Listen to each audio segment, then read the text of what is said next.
the prologue to one of your books, Life on a Young Planet. It begins with a poem by Walt Whitman. I've got it pulled up here, and it happens to be one that I really love. I used to have it memorized, but that was a long time ago. So if it's okay with you, I'd like to read it and then talk a bit about how it connects to how you think about your work and science more generally before we get to that work. Okay, great. So the poem, which I'm sure some of our listeners will be familiar with, is When I Heard the Learned Astronomer.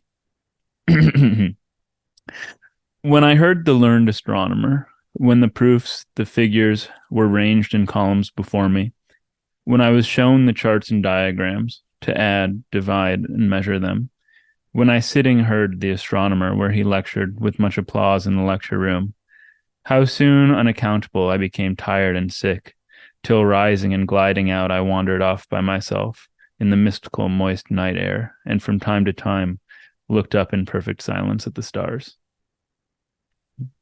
So, Yeah, I think one of the things that whenever you write, you're always trying to understand how you might get into the subject. And at the time, this is 25 years ago, I had been reading Whitman. I like Whitman very much, but this particular poem struck me because, at least as I read it, it seemed to be saying that somehow knowledge gets in the way of understanding the awe and majesty of the natural world around us. I mean, either that or he's simply, whining about a poor lecturer, and I don't think he'd bother to write a poem about that. And so I guess, at least as it struck me, I mean, I think there is awe and majesty in a starry night as well.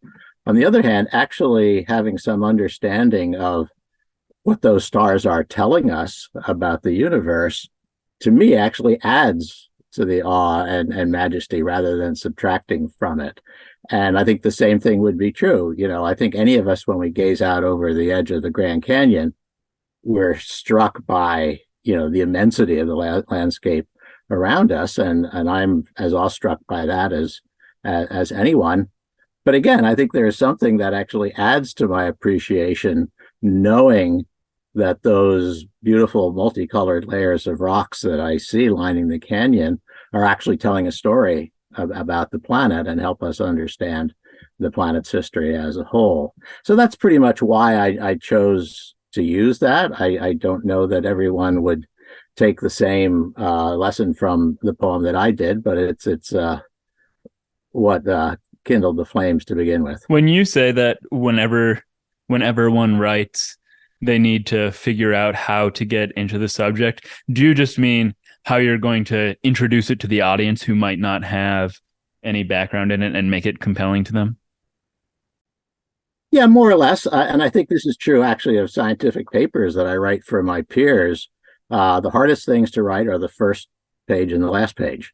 The technical details and in terms of these kind of books, the details of the story that you tell are things that you probably should have down pat. You probably shouldn't be writing in the first place.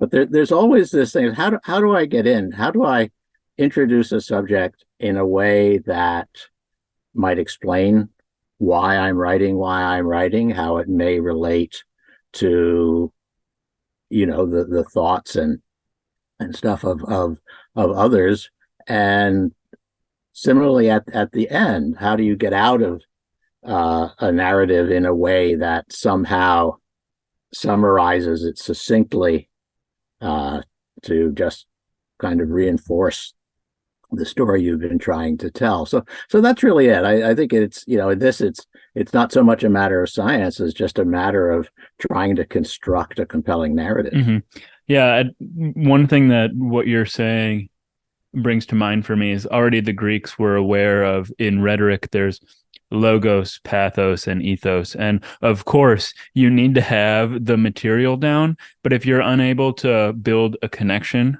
with your audience, then it's very difficult for them to get them to absorb and have your work resonate with them. So starting out with something that's emotional like a poem helps. And that's one of the reasons, or probably one of the reasons epigraphs have endured so much. But I'm just going to agree with you at first. So I don't think most people see much awe in like a random rock. Someone with geological training like you might, but with just a little understanding of quantum mechanics, just some rock or even a can of Coke becomes this amazing and mysterious object. Yet, one other thing that you said in your book, in the introduction, I, I I wrote it down. But does ignorance really outstrip understanding as the preferred route to wonder? And I don't think that by any means you're saying that we shouldn't have wonder. That's I'm not attributing that to you, but I see there is definitely room for both, and it's the awareness of the ignorance and the visceral experience of wonder that often at least fuels one initial foray into the statistics and diagrams as a way of deeper understanding. But I mean, I witness it often, especially in myself, that one can lose sight of the whole by dwelling too much on the technical dimensions of a field and miss the bigger picture. Yeah, no, I don't disagree with what you're saying, and it's consistent with what I was hoping to convey in the introduction to that book, that by all means, we don't want to lose our sense of awe and wonder at the world around us. And for many of us, it is that awe and wonder that inspires us to travel down the roads of science to begin with. I just sort of felt that somehow in his poem, Whitman was perhaps shortchanging what the knowledge part can do. Because to me, knowing something about the universe and the stars and that really adds to the awe and wonder. So that maybe ignorance isn't the right word because it touches off too many flames, but I think that the more understanding we have of the world around us, the more we will appreciate its wonders, because they're just as wonderful if you understand them as if you don't.